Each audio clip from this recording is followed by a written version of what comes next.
Na kemi pas edhe problem, para 2 vite për shkakun është konfiskuar një pjesë e madhe e naftës në FSK. Janë dërzu naftë, është shit naftë, si ka plotsu kriteret, është hjek, është. Në FSK? Po, në FSK. Me jep detaje pak më shumë, të lutem? Është para 2 vite e deklaratë ka qenë.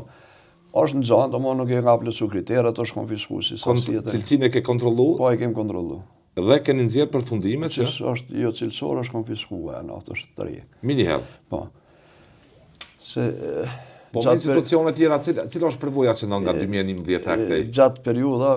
2011 e këtej, sepse tash ta kanë qeveria kurri ta hoqi të drejten që të operoni me licencë për laborator.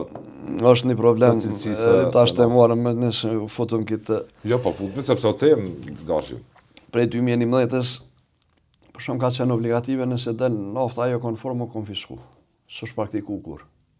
Mas insistimet mija dhe problemet mija ka fillu më konfisku. Është dalë keq, ju ka dhonë mundësia me përmisu me korrigju. Nëse s'është korrigju, është konfisku. Ka fillu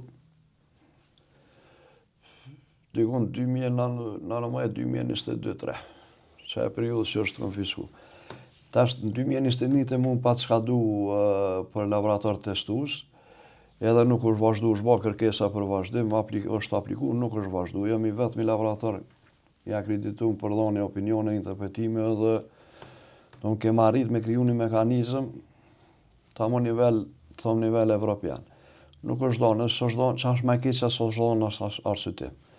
Si trup inspektuese kem vazhdu, domethënë në 2024 ndikon ka nëntore janë marrë mosa në për terren, janë verifikuar mosat e naftës në çun laborator.